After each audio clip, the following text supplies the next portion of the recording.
Well, a group of Austin volunteers are seeing the impact firsthand. They're at the border town of McAllen to help the families who have left their home countries to come to the U.S. KXAN's Sally Hernandez is in McAllen this morning with a closer look at the efforts of those volunteers. Good morning, Sally. Good morning to you, Brian. Yes, it is day 2 for the volunteers here in McAllen as they made their way from St. James Episcopal Church in Austin over here to this border town. And it was quite the day for them yesterday. Some people headed over to the food bank, to the Salvation Army, and over here to Sacred Heart Church. Now, once again, this is kind of the distribution center for those undocumented moms and their children. Once they are processed, then they're given a bus ticket and a court date. But a lot of them just don't have a chance to take a shower. Some of them hadn't taken a shower for days, brushed their teeth, or slept. So this is where they could do it here at Sacred Heart Church. And this is where a lot of the volunteers were able to just give them a hug after a very long journey. And one of those volunteers is joining us this morning, came over here from Austin, packed everything in her car after getting 4 days of donations and money. And welcome. Thank you so much for joining us, Susan. Tell us about your journey over here. The journey from Austin here, well, it was awesome. We were so fortunate to have collected so many things. As you said, we came with car completely packed, opening doors and things falling out. So our first stop yesterday was to the food bank. And that was also the place where you take all of the items to be donated and sorted out, and that was quite the experience. Yes. And then you come over here to Sacred Heart. Yes. And tell me the experience there, because I see it in your eyes. Sally, this is what I came to do.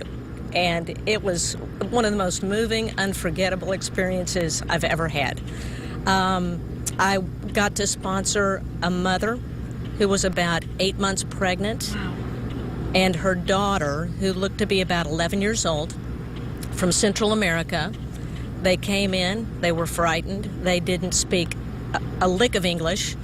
I don't speak much Spanish, but we were able to communicate. The first thing that happens is they're given a meal, right, and they're never left unaccompanied once they enter the premises here.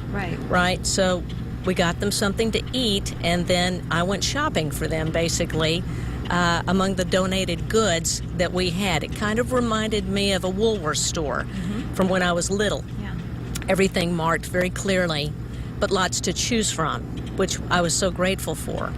And I wanted to pick them something that they actually would enjoy wearing, because they're going to take a shower here and they're going to put on their new clothes and leave the old ones behind. And when you were able to get those new clothes and you gave them to them and they took a shower, some for the first time. Yes. And brushing their teeth for the first time in days and combing their hair. Yes. What was it like then? It was so wonderful to see the joy and relief on their faces. I think the shower helped to transform them back into human beings, but also it was obvious to me that when they left, they had been touched by love.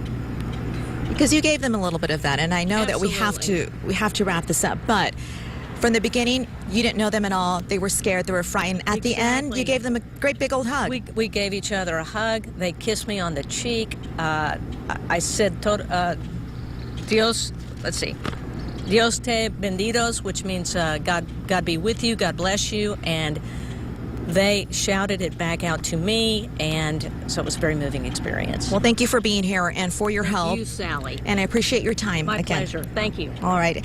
They are going to be back here at Sacred Heart Church. Some of the volunteers are going to the food bank and the Salvation Army, and we're going to be here as well to bring you more stories along the border here. Back to you. And Sally, I wanted to ask you before we let you go, you know, a lot of these people, they're leaving just deplorable, violent conditions to be here, and yeah, what they're seeing is already a step up from what they've come from. And I'm wondering, how much do you see appreciation and relief for being here, and how much do you see frustration and fear for not knowing what's coming next? A lot of it. I mean, It's both. It's relief that they have a bus ticket and a court date, meaning that they will learn soon if they're going to be allowed to stay or they have to go back home. Obviously, their hope is that they're allowed to stay.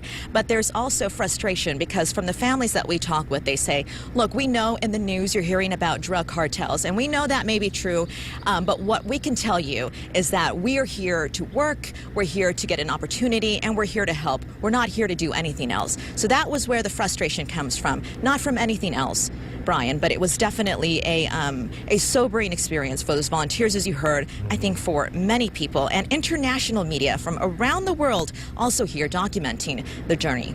So many emotions, but they all seem so appreciative of anything that they're getting right now. Sally, thank you so much for joining us.